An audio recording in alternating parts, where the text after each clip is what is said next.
కూడా వచ్చిన మీ అందరికీ యేసుక్రీస్తు నామమున పేరిట శుభాభినందనాలు తెలియజేస్తా ఉన్నాం. ప్రభు యొక్క మార్గములో పునరుద్ధానము కాకపోతే ఏమయ్యేది? మనకి రక్షణ వచ్చేది కాదు. ఎందుకంటే అందరూ ఏం చేసేవాళ్ళు? ఇప్పుడు ఎగతాళి చేసేవాళ్ళు. ఏడి మీ దేవుడు చనిపోయి లేస్తానన్నాడుగా, ఏడి నేను మీకు పైనుండి శక్తిని పంపిస్తానన్నాడుగా, ఏది అని ఆయన చనిపోయేటప్పుడే ఎగతాళి చేశారు. నువ్వు దేవుడు అయితే కిందకి దిగు, నువ్వు ఆ యొక్క శిలువ మీద నుంచి కిందకి దిగితే మేము నిన్ను నమ్ముతాం, నీ తండ్రి నిన్ను రక్షిస్తాడని చెప్పావు కదా. అవహేళన చేశారు. ఏది? శిలువ మీద ఉన్నప్పుడే. మరి ఆయన కనుక లేవకపోయినట్లయితే మరెంతగానో అవహేళన. మనకు కూడా అంతే కదా, చేస్తానని ఏదైనా చేయకపోతే చెప్పావులే, మాకు తెలుసులే నీ సంగతి అంటాం కదా. అలాగే దేవుడు కూడా అనేవాడు. కానీ బైబిల్లో యోహాను రాసిన సువార్త 20వ అధ్యాయం 19వ వచనములో, ఆదివారం సాయంకాలమున శిష్యులు యూదులకు భయపడి తాము కూడి ఉన్న ఇంటి తలుపులు మూసుకొని ఉండగా యేసు వచ్చి మధ్యను నిలిచి, మీకు సమాధానము కలుగునుగాక అని వారితో చెప్పారు. ఏం చెబుతున్నాడు? లేచి వచ్చి, వీళ్ళు ఎక్కడున్నారండి? దాక్కొని ఉన్నారు. దేనికండి? యూదులకు భయపడి. చాలామంది చేసే పని అదే. మనం ఏం తప్పు చేయకపోయినా కూడా ఒక్కోసారి ఏం చేస్తాం చెప్పండి? పోలీసుడు వస్తున్నాడు, అమ్మో పోలీసుడు వస్తున్నాడు అని లోపలికి పోతూ ఉంటారు అందరూ. చాలామంది ఇప్పుడు అంటలేదు కానీ ఆ మాట, ఈ తల్లులు ఒక 20-30 ఏళ్ల క్రితం వరకు ఒక మాట అనేవాళ్ళు.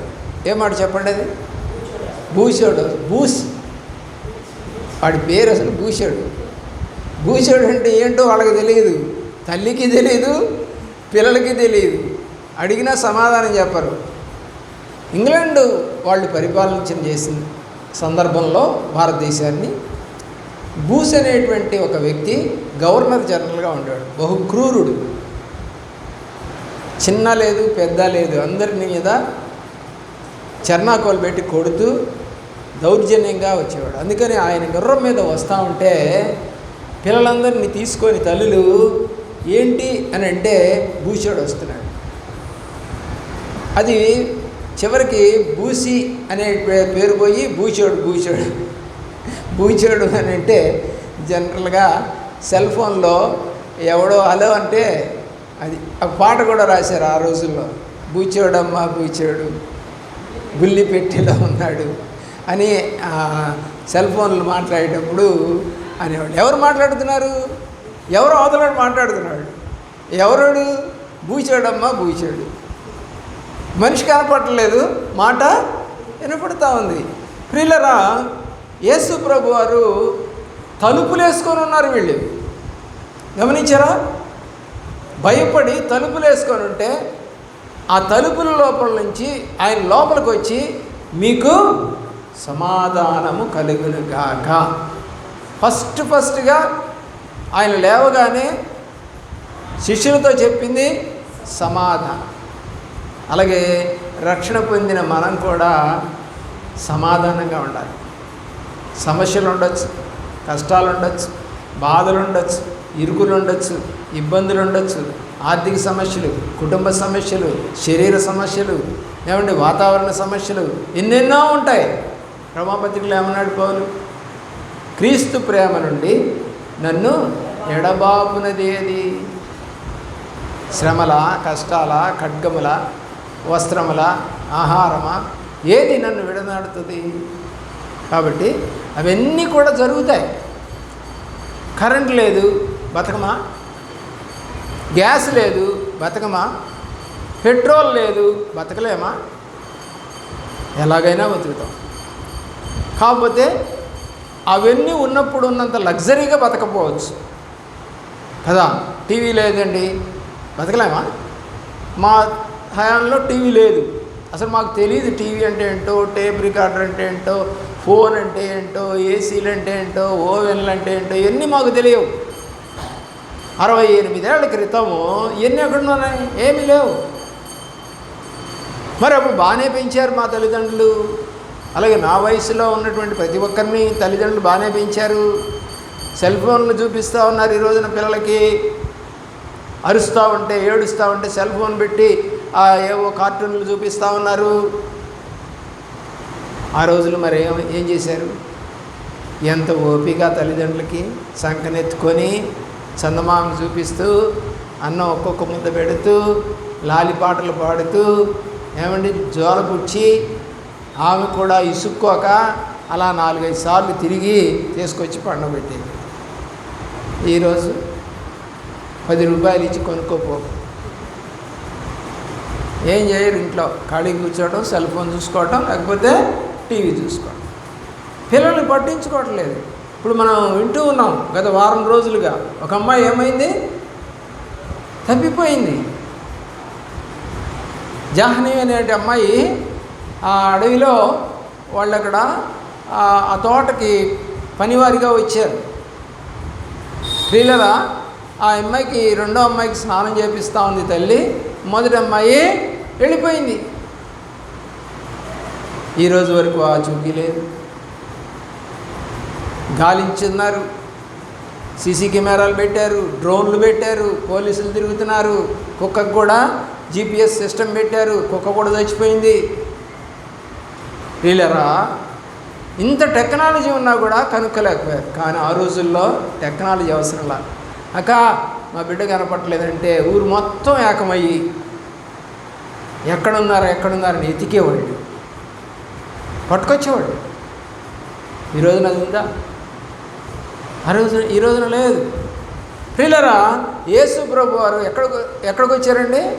వెతికి ఎక్కడున్నారా అని ఆ గదిలోకి వచ్చి మీకు సమాధానం. 20వ వచనం కూడా చదవండి.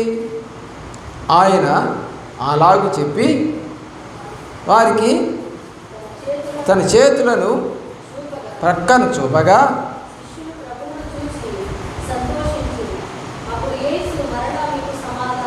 ఇక్కడ 2 మాటలు మీకు కనపడ్డాయి. ఇందాకేమో శిష్యులు భయపడ్డారు మొదటిసారి, రెండవసారి ఏమో చదివారు మీరు ఇప్పుడు ఏమని? సంతోషించి. ఎవరండి? శిష్యులు. ఏదైతే దేవుడు చెప్పాడో తిరిగి లేస్తానని అది జరిగినందుకు వాళ్ళంతా కూడా ఏం చేశారు? ఇప్పుడు సంతోషించి. ఏం చేస్తున్నాడు ఆయన? రుజువుగా తన యొక్క చేతులను చూపించాడు. ఈ టైంలో లేనోడు ఎవరో చెప్పండి? తోమా లేడు. అర్థమవుతుందండి? 11 మందిలో ఒకడు లేడు, 10 మంది ఉన్నారు. ఇప్పుడు మళ్ళా తోమాకి కూడా రుజువు చేసుకోవాలి. సరే, తర్వాత విషయం. పునరుద్ధానుడైన తర్వాత మొట్టమొదటిగా సమాధానం, రెండవది సంతోషం. మూడోది చూద్దాం ప్రియులరా. 24వ అధ్యాయం లూకాసు సువార్త 52వ వచనం. వారు ఆయనకి నమస్కారము చేసి మహా ఆనందముతో యెరూషలేమునకు తిరిగి వెళ్ళి ఎడతెగక దేవాలయంలో ఉండి దేవునికి స్తోత్రము చేయుచుండిరి. దేవుడు కనపడ్డ సంతోషంలో వాళ్ళు మందు తాగల, బిర్యానీలు తినలా. మనమైతే ఏం చేస్తాం చెప్పండి? నాకు ఒక ఆయన చెప్పాడు ఈ రోజున, మా అమ్మాయి అండి డిగ్రీ ఫస్ట్ ఇయర్ అన్నీ పాస్ అయిందని చర్చిలో 10,000 కానుకేసి అందరికి సంఘానికి మొత్తానికి పలావ్ పెట్టించానండి అన్నాడు. ఏంది 1వ సంవత్సరం పాస్ అయినందుకే? ప్రియులరా, నిజంగా అలాంటి వాళ్ళు మనకు కూడా ఉంటే ఎంత బాగుండవు కదా. 1 సంవత్సరంలో ఆ అమ్మాయి పాస్ అయినందుకు మొత్తం సబ్జెక్టులు ఆయనకు అంత ఆనందం వేసిందంట. ప్రియులరా, మరి కొంతమందికి ఉంటుంది అలాగా. 10th క్లాస్ పాస్ అయినా, ఇంటర్మీడియట్ పాస్ అయినా, డిగ్రీ పాస్ అవుతున్నా, చిన్న ఉద్యోగం వచ్చినా ఎంత హ్యాపీగా ఫీల్ అవుతారో, ఏదో సాధించామన్న ఫీలింగ్. నేనైతే కోరుకుంటున్నాను, యేసుని మనము సాధించాము, నాలో యేసు వచ్చాడా, అదే నిజమైన ఆనందం, అదే నిజమైన సంతోషం. ప్రియులరా, ఇక్కడ మనం చదివిన మాట ఆయనకి ఏం చేశారంట? నమస్కారం చేసి మహా ఆనందముతో యెరూషలేముకి తిరిగి వచ్చి, మరి ఇప్పుడు వీళ్ళు ఇందాక ఎక్కడున్నారు? ఇప్పుడు యెరూషలేం లేరా? ఇందాక గలిలయలో ఉన్నారు. ఏం చెప్పాడు ప్రభువారు లేచిన తర్వాత మార్తా మరియలకి? అమ్మా, నేను గలిలయకి వెళ్తున్నాను, మీరు పోయి శిష్యులకి చెప్పండి, అక్కడ నన్ను వాళ్ళు కలుసుకుంటారు అని చెప్పాడు. మత్తయి సువార్త చివరి అధ్యాయంలో, లూకా సువార్త చివరి అధ్యాయంలో, యోహాను రాసిన అధ్యాయంలో, గలిలయలో నేను కలుసుకుంటాను వాళ్ళని, పోయి మీరు నా శిష్యులకు నేను లేచి ఉన్నానని చెప్పండి అని చెప్పాడు. చెప్పింది ఎవరికి? స్త్రీలకే. పురుషులందరూ ఏమయ్యారు? భయపడి దాక్కున్నారు. ప్రియులరా, ఇప్పుడు ఆ సంగతి వాళ్ళకి తెలిసిన తర్వాత వాళ్ళు ఊరుకున్నారండి? లేదు. ఏం చేస్తున్నారు? ఏమండి? దేవాలయములో ఉండి దేవునికి స్తోత్రం చేస్తూ ఉన్నారు. మరి మనకు సంతోషం వస్తే స్వీట్లు పంచుకుంటున్నాం, కేకులు కోస్తున్నాం, హలావులు వండుకుంటున్నాం. ఏమండి? మందు తాగేవాళ్ళు మందులు తాగుతున్నారు, రకరకాలుగా ఆనందిస్తూ ఉన్నారు. ప్రార్థన అనేది ఉందా? ఫిలిప్పీ 4:4 ప్రకారం ఏమని రాసింది బైబిల్? ప్రభువునందు ఆనందించండి. మరలా చెబుతున్నాను, ప్రభువునందు ఆనందించు. మరి ఆనందం లేదే ప్రియులరా. మొన్న ఒక వీడియో నేను చూసాను. పాపం పేదవాళ్ళు కేకులు కొని తెచ్చుకునేటువంటి ఇది లేదు. ఒక పల్లెటూరులో ఏదో కూలి పని చేసుకునేవాడు. ఆడ కూతురు యొక్క పుట్టినరోజు వచ్చింది. కేకు కొనే స్థితి లేదు. అయితే అతను పనిచేసే తోటలో పుచ్చకాయలు పండుతాయి. యజమానుని అడిగి, అయ్యా పుచ్చకాయ అయ్యా అంటే, ఏమిరా, ఎందుకురా అన్నాడు. మా అమ్మాయి పుట్టినరోజు అయ్యా. మీ అమ్మాయి పుట్టినరోజు అయితే కేకులు కోస్తారు కానీ పుచ్చకాయ ఎందుకురా అన్నాడు. మా బతుకులకి చాలే అయ్యా అని తీసుకెళ్ళి ఆ యొక్క బల్ల మీద చిన్న బయట కొట్టేసి ఒక బిందె మీద దాంట్లో ఈ యొక్క పుచ్చకాయ పెట్టి దాని మీద సాంబ్రం గడ్డి ఒకటి వెలిగించి పిల్లాడిని ఊదమని చెప్పి ఊదిన తర్వాత దాన్ని కోసి అవండి తల్లి, కూతురు, తండ్రి తిన్నారండి. ఆనందం ఎక్కడ ఉంటుందండి? మనసులో ఉంటుంది, కేకుల్లో ఉండదు. మీరు అనుకున్నంత తేలిక కాదు. శిష్యులు ఏం తిన్నారని చెప్పండి? శిష్యులు ఏం తిన్నారు? ఎవరి ఇంట్లో ఏది పెడితే తిన్నారు. నాకు ఇది కావాలి. ఈరోజు సేవకులు ఏమంటున్నారు? అమ్మా నేను చేపలు తిన్ను, కొంచెం మాంసం ఉండు. ఒకసారి నా దగ్గరికి యోహాన్ అనే ఒక పాస్టర్ వచ్చాడు. వచ్చి ఉపవాస దినం. అప్పుడు అతను అంటున్నాడు, నేను భోజనం చేయనండి. అవును, ఉపవాస దినం చేయం కదండి అన్నా. అంటే భోజనం చేయం కానండి, పులిహార తింటానండి అన్నాడు. పులిహార ఏంటి, అన్నం కాదా? ఇంకా దీనికన్నా మామూలు అన్నం కన్నా అది ఒక శ్రేష్టమైన భోజనం కింద లెక్క. పులిహార కోరతావా? నాకు కంప్లైంట్ చేశారు విశ్వాసులు, అయ్యారు ఈయన అన్నం వద్దంట కానీ పులిహార కావాలంట. ఎలాంటి సేవకులు! ఇప్పుడు కాదండి, ఒక 15-20 ఏళ్ల క్రితమే. ఇప్పుడు ఇది కాదు. ఇది ఈ సేవలో ఎన్ని అనుభవాలు. ఇదే చోటకి జోసఫ్ అనే ఒక అతను వచ్చాడు. ఉపవాస ప్రార్థన జరుగుతుంది. ఉపవాస ప్రార్థన 5 గంటల ప్రార్థన. అది ముందే చెప్పాను, బయటికి వెళ్ళడానికి వీల్లేదు, ఫోన్ మాట్లాడడానికి వీల్లేదు అని చెప్పాను. 1 గంట కూర్చున్నారంటే ఇక ప్రార్థన చేస్తూ ఉంటే వేరే వాళ్ళు ప్రార్థన చేస్తుంటే కళ్ళు మూసుకొని చేతులు ఎత్తి ఇంకొకడు వెనక్కి వెళ్ళిపోవడం, ఇంకొకడు ఫోన్ రావడం, ఇదే భలే కోపం వచ్చింది. వీళ్ళు ఏం చేస్తున్నారు? దేవాలయంకి వెళ్ళి దేవుణ్ణి స్తుతిస్తూ ఉన్నారు. జ్ఞాపకం చేసుకో, దేవుడు కనపడాలని ఆశ కలిగి ఉండు. నా ప్రార్థన ఆయన వినాలి, నా పక్కన ఉండాలని ఆశపడు. ఆయన స్నేహితుడు, నిజ స్నేహితుడు, మనతో మాట్లాడే దేవుడు. ఇది పోయింది. బయట కూర్చొని ఆ అమ్మ వస్తుందా, ఈ అమ్మ వస్తుందా, ఎరా ఆ అమ్మాయి లేదా ఇంట్లో, ఎందుకో పోసుకోలు కబుర్లు మాట్లాడుకోవడానికి. ఏమున్నదండి పని? కనపడితే మాట్లాడు, పిలిచెల్లే మాట్లాడాలా? మరి దేవుడి సన్నిధికి అలాగ వచ్చి అక్క ఈరోజు ప్రార్థన చేసుకుందాం రా అని చెప్పి పిలిచెల్లే ప్రార్థన చేసుకోవచ్చుగా. చేస్తున్నారా? వారంలో ఒక్క రోజన్నా, ఒక పూటన్నా, ఒక గంటన్నా? కాబట్టి దేవుని ప్రేమించండి ప్రియులారా. ప్రార్థన లేని జీవితం, వాక్యం లేని జీవితం ఎలాంటిదంట? నిర్వీర్యమైపోయిన జీవితం, సారము లేని జీవితం అంటారు దాన్ని. 4వ విషయాన్ని మనం చూద్దాం పిల్లరా. యోహాను రాసిన సువార్త 20వ అధ్యాయం 27వ వచనం, 27వ వచనం. యోహాను రాసిన సువార్త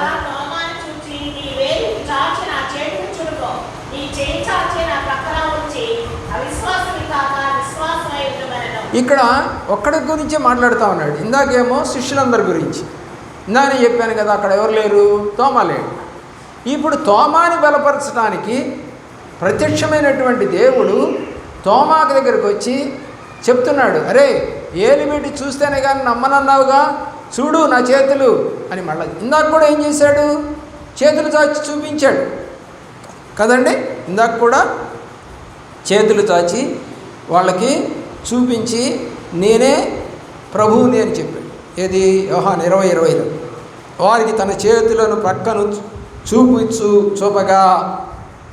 ఇందాక కూడా చూపించాడు, ఇప్పుడు చూపించాడు.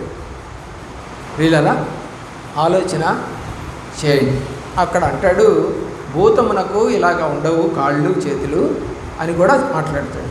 కాబట్టి ఇక్కడ మనం ఇంకొక విషయాన్ని ఏం గమనించామంటే, అవిశ్వాసిగా సందేహించు వారిగా ఉన్న వాళ్ళని ప్రభువారు లేచిన తర్వాత బలపరిచారు. హల్లెలూయా. మరి మనల్ని బలపరచరా? మనకు కూడా చాలా సందేహాలు ఉండొచ్చు, మనల్ని బలపరుస్తాయి. అయితే నువ్వు నమ్మాలి దేవుడు. ప్రియులారా, మత్తయి సువార్త 28వ అధ్యాయము 20వ వచనం ఏమని చెప్తున్నాడు?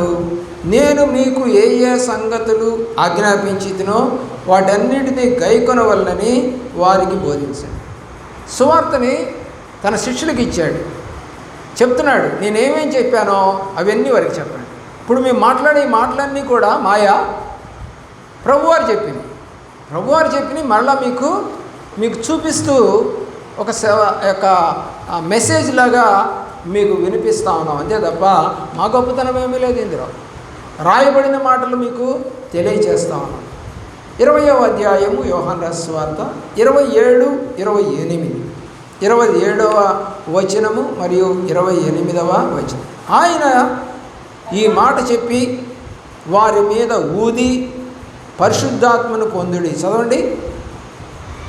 మీరు ఎవరి పాపములను క్షమింతురో అవి వారికి క్షమించబడును, ఎవరి పాపములు మీరు నిలిచియుంచినితురో అది నిలిచియుండునని వారితో చెప్పారు. ఇక్కడ ఇంకొకటి ఇచ్చాడు. ప్రభువారు లేచిన తర్వాత శిష్యులకి మరి కనిపించుకున్నారు, రుజువుపరుచుకున్నారు, వాళ్ళు ప్రార్థన చేస్తూ ఉన్నారు. ఇక్కడ ఏం చేశాడంటే వాళ్ళు తలుపులు మూసి ఉన్నప్పుడు వాళ్ళ దగ్గరకు వచ్చి ఊది ఏమిచ్చాడు? పరిశుద్ధాత్మని ఇచ్చాడు. పరిశుద్ధాత్మని ఇవ్వడం అనేది మనము చూస్తూ ఉన్నాం. అపోస్తల కార్యగ్రంథము 2వ అధ్యాయము 17వ వచనంలో కూడా ఇలాంటి పరిశుద్ధాత్మ వారి మీదకి వచ్చింది. అంత్య దినముల యందు నేను మనుషులందరి మీద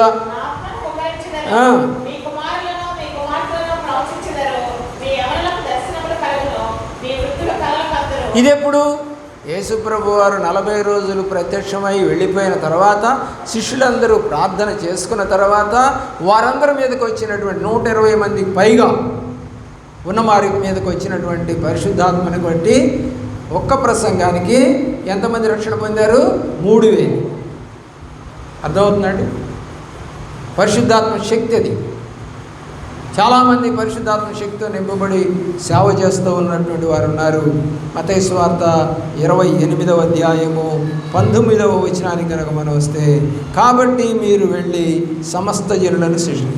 ఇప్పుడు దేన్ని పొందుకొని ఉన్నారు వీళ్ళు? పరిశుద్ధాత్మ పొందుకున్న వాళ్ళు ఖాళీగా ఉంటారా? చదువచ్చండి నాకు. చదువు వచ్చిన తర్వాత రోడ్డు మీద లేకపోతే ఎక్కడన్నా కొన్ని అక్షరాలు కనపడితే ఊరుకుంటుందా నా కన్ను కానీ నా నోరు కానీ? వెంటనే చదివేస్తుంది అది. చదువు రానడేం బొమ్మలు చూస్తాడు, చదువు వచ్చిన వాడు బొమ్మ చూస్తాడు మరియు అక్షరాలు చదువుతాడు, తెలుసుకుంటాడు, గమనిస్తాడు. ఒక అవ్వాను ఒక మేనోడు మరి బస్ స్టాండ్కి వచ్చారు. మరి అవ్వకు తెలియదు, రాదు. కాబట్టి మనవాడిని తీసుకొచ్చుకుంది. వాడికి కూడా ఒక 7-8 ఏళ్ళు ఉంటాయి అంతే. ఏం చెప్తుంది అవ్వ? అరే వస్తున్న బస్సు ఏంటో ఆ పేరేంటో చదవరా అంది. ఎందుకని? వెళ్ళాల్సిన ఊరు మనోడికి తెలియదు, అవ్వకు తెలుసు. ఈ అవ్వ అడుగుతుంది. వచ్చిన బస్సు అల్లా చదువు చెబుతా ఉన్నాడు మనోడు. చెప్తా ఉంటే ఆ బస్సే మనం ఎక్కాల్సింది, పద పద పద అక్కడికి అంటాం. ఆమెకి చదువు రాదు, మనోడికి చదువచ్చు. ఇద్దరు కలిశారు. అలాగే పామరులైనటువంటి శిష్యుల దగ్గరికి యేసు ప్రభు వచ్చారు, ఆత్మనిచ్చాడు. ఇక ఆగుద్దండి అది? ఆగిందా ఈ అవ్వ?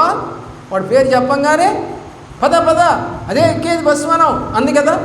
అలాగా దేవుడు చెప్పిన తర్వాత కనబడి చెప్పిన మాట ప్రకారంగా పద పదండి సువార్త చేద్దాం అని పరిగెత్తారు శిష్యులు.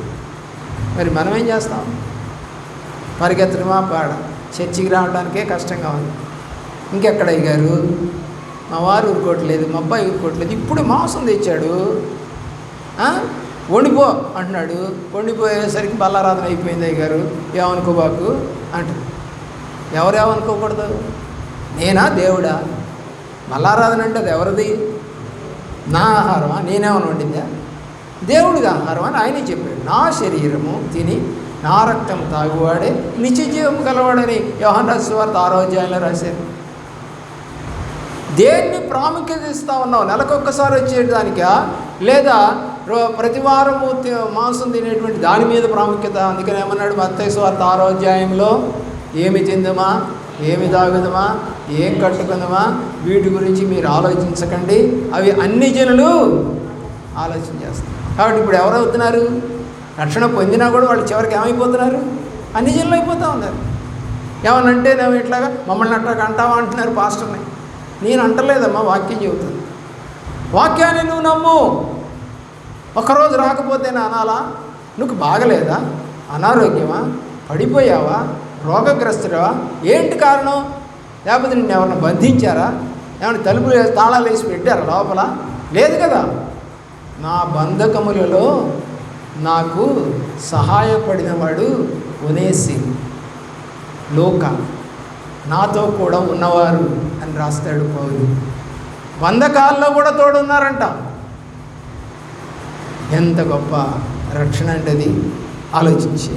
3వ అధ్యాయం అపోస్తలుల కార్యగ్రంథం 15వ వచనం, మీరు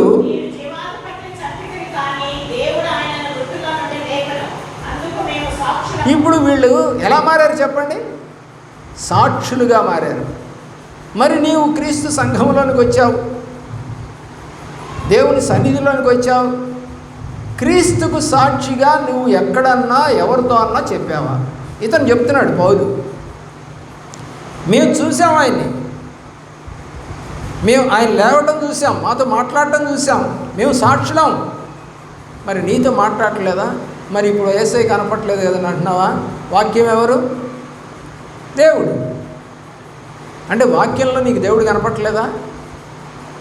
పాత రోజుల్లో సినిమాల్లో భర్త గారు ఉత్తరం రాస్తారు, లేదా భార్య గారు ఉత్తరం రాస్తారు. ఆ రోజుల్లో ఇది పాత బ్లాక్ అండ్ వైట్ సినిమాలు వచ్చే రోజుల్లో, మరి కొత్త సినిమాలు నాకు తెలియదు. ఆ రోజుల్లో నేను రక్షణ పొందలేదు కాబట్టి. ఆయన ఉత్తరం తెరవంగానే ఎవరైతే ఆ ఉత్తరం రాశారో ఆమె బొమ్మ నదుల్లో కనపడేది. తెలుసా మీకు? ఎవరైతే ఉత్తరం రాశారో అంటే ఆయన ప్రేయస్ కావచ్చు, బెల్లం కావచ్చు, ఆ ఉత్తరం రాసిన మాటలు ఇతను చదువుతూ ఉంటే ఆమె బొమ్మ అందులో కనపడేది. అంటే అతని ఉద్దేశం ఏంటి తెలుసా చెప్పండి? నా ఎదురుగానే నా భార్య ఉంది, నా ఎదురుగానే నా భర్త ఉన్నాడు. మరి ఇప్పుడు వాక్యం చదువుతుంటే నీ ఎదురుగా నీ దేవుడు లేడా? ఆలోచించే. సినిమాలు చూడటం కాదు ముఖ్యం, దేవుణ్ణి చూడు. ఆయన చూస్తున్న దేవుడు, మాట్లాడే దేవుడు, నడిపించే దేవుడు, ముద్దు పెట్టుకునే దేవుడు, ఎత్తుకునే దేవుడు, కౌగిలించుకునే దేవుడు, ఏమండి ఆశీర్వదించే దేవుడు, మేలు చేసే దేవుడు, కనికరం చూపే దేవుడు, నీ పాపములు క్షమించే దేవుడు. ఎన్ని రకాలుగా రాశాడు. జ్యోతిర్మయుడైన దేవుడు, ఆది సంబుద్ధుడైన దేవుడు, నిన్ను పరమునకు తీసుకొని పోవడానికి వచ్చే దేవుడు. ఆ దేవుడు కాదని ఎవరి మీద ఆశపడతాం? నీ భర్త నిన్ను తీసుకెళ్ళలేడు పరలోకం, నీ తల్లిదండ్రులు తీసుకెళ్ళలేరు. పిల్లరా, ఈ భూమి మీద ఏదైనా ఒక రూపాయి ఇచ్చి నీకు పెళ్లి చేయించాము, కానీ మిగతా పనులు మాత్రం వాళ్ళు చేయలేరు. ఆలోచన చేయండి. ఇంకొక మాట చదువుకొని మనం ముగిద్దాము. కొరింథీయులకు రాసిన మొదటి పత్రిక 15వ అధ్యాయం 20వ వచనం నుండి 23వ వచనం దాకా చదువు. ఇప్పుడైతే నిద్రించిన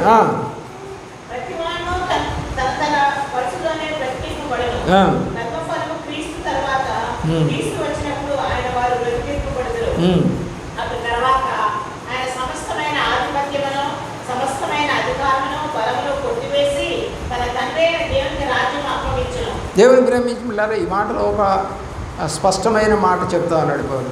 ప్రతివారు తన తన వరుసలోనే బ్రతికి, అంటే ఇప్పుడు మనం ఏమవుతామని చెప్తున్నాడు వాక్యం. చనిపోయిన మనుషులు వరుస ప్రకారం, అంటే ఇప్పుడు అబ్రహాము, నోహు, హానోకు, ఏలియా, ఎలీషా, యెహోషువ, మోషే, వీళ్ళదంతా ఏంటంటే ఒక వరుస. ఒక తరం తర్వాత మరొక తరం వరుసలో వారంతా కూడా ఏమవుతారంట? బ్రతికింపబడుదురు. మరి ఆ వరుసలో మనం ఉండద్దా? ఆ వరుసలో నేనుంటాను ప్రభువా, ఆ వరుసలో నన్ను కూడా చేర్చు ప్రభువా అని అడగొద్దా? వరుస ప్రకారం క్రీస్తు వచ్చినప్పుడు ఆయన వారిని బ్రతికించును. పునరుద్ధానం అనే పదము ఒక్క యేసుక్రీస్తుకు మాత్రమే వర్తిస్తుంది ప్రియులారా. క్రీస్తు మన జీవితంలో పునరుద్ధానం చెందాలి. మనము మన పాపములను చంపివేసి క్రీస్తులో పునరుద్ధానం చెందాలి. అంటే పాపంలో ఉన్న మనము పునరుద్ధానం చెంది ప్రభువులో బ్రతకాలి. ప్రభువారు పాపలోకంలో చనిపోయి పరిశుద్ధ లోకంలో ఉండి కనపడుతూ మాట్లాడుతూ ఉన్నారు. ఇప్పుడు శరీరాకారంలో లేడు, ఆత్మ ఆకారంలో ఉన్నాడు. కాబట్టి ఆత్మ ఆకారంలో ఉన్నటువంటి ప్రభువుని వారంతా చూశారు, మాట్లాడారు, ప్రార్థించారు, స్తుతించారు, పరిశుద్ధాత్మను పొందుకున్నారు. మీరు చూస్తే అపోస్తలుల కార్యక్రమం మొదటి అధ్యాయంలో ఆయన ఆరోహణ అవటం కూడా చూశారు. నీకు వద్దా ఆ దర్శనం? నీకు వద్దా ఆలోచన? నీకు వద్దా తలంపు? నాకు కనపడు ప్రభువా. ఏముంటుందండి హాగరు? చూచుచున్న దేవుడు అయ్యా, చూచుచున్న దేవుడు. ఎంత గొప్ప మాట. నన్ను కూడా చూడయ్యా, పాపినయ్యా. హాగరు కూడా పాపే ప్రియులారా.